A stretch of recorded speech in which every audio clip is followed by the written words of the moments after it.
하두셋. 안녕하십니까. 사마에럴입니다. 2028 사마에럴 TV 대한민국 선진화 전략 211페이지 3번에 3대 후진 인식을 보겠습니다.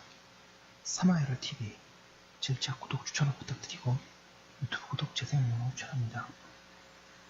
이상의 5가지 잘못된 사상과 함께 다음의 3가지 낙후한 후진 인식이 우리 사회를 지배하고 있다. 3가지 후진 인식이란 무엇인가? 첫째, 공덕과 사덕뿐 아니다. 우리나라에서는 국민의 공적인 덕과 사회의 개인적인 덕을 구별하지 않는 경향이 강하다. 정치인은 사인이 아니라 공인이다. 그렇다면 정치인에게 공적인 덕을 물어야 한다. 그들에게 국가 운영과 관련된 정책 능력과 정책 책임을 물어야 한다. 국가 운영을 잘할 필요한 능력과 정책 능력을 가지고 있는지, 그동안 국가 운영을 위하여 어떠한 노력을 하였고 어떠한 성과를 달성하였는지 등을 물어야 한다. 그렇게 말하는 경우 우리 사회는 정치인에게 공적인 능력, 성과와 능력을 묻지 않고 개인적인 도덕의 문제를 묻는다. 그래야 우리는 국가 운영 능력이 뛰어난 정치인을 찾아내지도 만들어내지도 못하고 있다. 둘째, 반부의식 내지 반기업 정서이다. 부를 귀하게 여기지 않는 풍조와 반기업 정서가 너무 팽배하고 있다. 개인적으로는 간절하게 부를 원하면서 사회적으로 부를 귀하고 소중하게 여기지 않는다. 진정으로 부를 소중하게 여긴다면 부를 212페이지 창출하는 기업을 소중하게 여기지 않을 수 없다. 그런데 우리 사회는 반기업 정서가 너무 강하다. 이러한 후진의식을 그대로 두고는 더 이상 국부의 증진도 경제, 사회 발전도 모두 어려워진다. 셋째, 노동 기피 내지 노동 경시 문화이다. 우리 사회는 노동, 특히 육체노동을 경시하거나 기피하는 문화가 있다. 사실 모든 부의 가치는 노동에서 나오는데 노동을 경시하면서 어떻게 개인이나 나라의 발전을 기대할 수 있을까? 노동을 경시하면서 어떻게 기술 입국을 기대하고 국가 경쟁력의 제고를 얘기할 수 있을까? 노동을 경시하면 건강한 직업윤리가 나올 수 없는데 건강한 직업윤리 없이 어떻게 과연 21세기 선진사회를 건설할 수 있을까? 이상의 3대 낙후 의식을 반드시 고쳐 의식의 선진화를 이루어하지 않으면 우리나라는 선진국이 되기 어렵다. 방가로 이번에 공덕과 사덕의 분란. 도덕과 정치는 기본을 달리하는 영역이다. 기본적으로 도덕은 개인의 영역에 속하는 문제이고 공적인 영역의 문제가 아니다. 도덕은 그 행위가 선하기 때문에 하는 것이지 다른 목적이 없다. 도덕의 실천 그 자체는 목적이다. 구태여 목적을 찾는다면 사회적 212페이지 목적은 없고 인격완성 혹은 자아실현 등 개인의 목적을 이야기할 수 있을 것이다. 그러나 정치는 그것과 크게 다르다. 정치는 개인의 영역에 속하는 문제가 아니라 공적인 영역의 문제이다.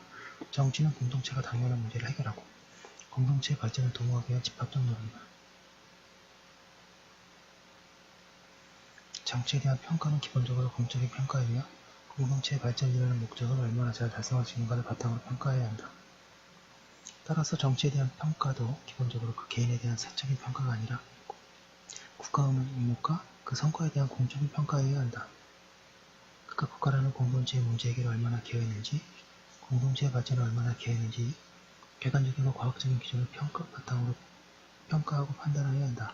한마디로 정치가는 사인이 아니라 공인이기 때문에 공적인 덕, 즉 공덕을 물어야 한다. 따라서 정치가에는 책임윤리가 문제된다. 즉 정치 행위의 성과와 결과를 가지고 그들을 평가해야 한다. 얼마나 개인적으로 도덕적으로 훌륭한가, 그 동기가 얼마나 순수한가 하는 소위 심정윤리의 문제, 즉 개인의 덕의 문제는 부차적 의미를 가질 뿐이다. 정치인이 아무리 주관적으로 도덕적으로 훌륭하더라도 공동체의 유지와 발전에 기여하지 못하고 오히려 공동체를 위로 끌고 갔다면 실패한 정치인이다. 김대중, 노무현, 그리고 현재의 문재인 모두 실패한 정치인입니다. 214페이지 그런데 우리나라에서는 정치인을 평가하면서 공적인 덕, 즉 책임윤리를 묻지 않는 경향이 강하다.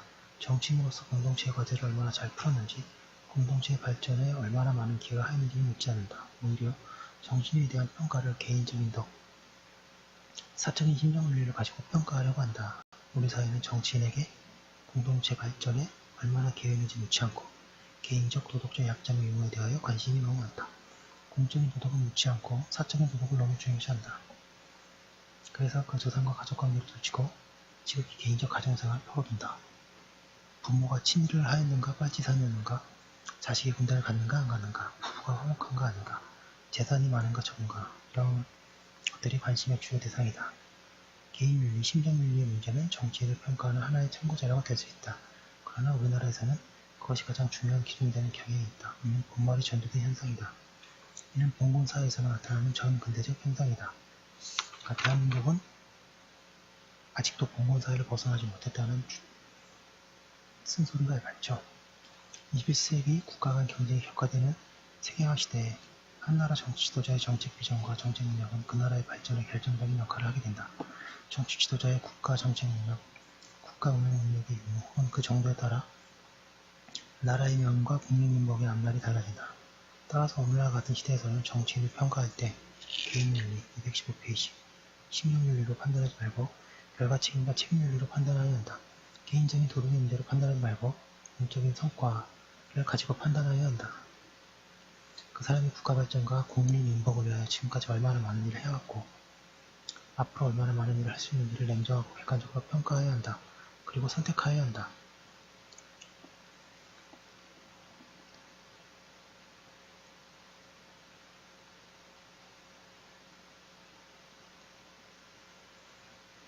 국민이 정치인을 국가 정책 능력과 국가 개혁 능력을 가지고 판단하기 시작하면 정치인도 국가 정책을 개발하기 위해 노력하고 국가 개혁 능력을 높이기 위해 노력하게 된다. 그러나 국민이 정치인을 판단할 때 객관화하고 과학하기 어려운 심정윤리에 속하는 문제를 중시하면 정치인은 자연히 이미지 정치, 이벤트 정치 중심으로 나아간다. 국가 정책을 개발하고 국가 개혁 능력을 높이는 노력을 하지 않는다. 조상과 가족관계의 혹시수침으로 약점을 정리하고 가상을 가능한 한 적게 보이도록 만드는 일에만 노력한다. 선거에서도 상대방의 가족관계나 개인적 노력의 약점을 캐내어 그것을 침수 없는 데 함으로써 선거 전에 이기려 할 뿐 올바른 국가 정책을 내세워 정책 경쟁을 하려 하지 않는다. 우리나라에서 선거에서 거짓말과 학술 선전이 판치는 것도 그것 때문이다. 이래가지고는 21세기 선진화 시대를 열 미래지향적이고 생산적인 정치를 기대할 수 있을까? 21세기에 우리가 선진국이 되려면 정치와 도덕을 일단 분리해야 한다.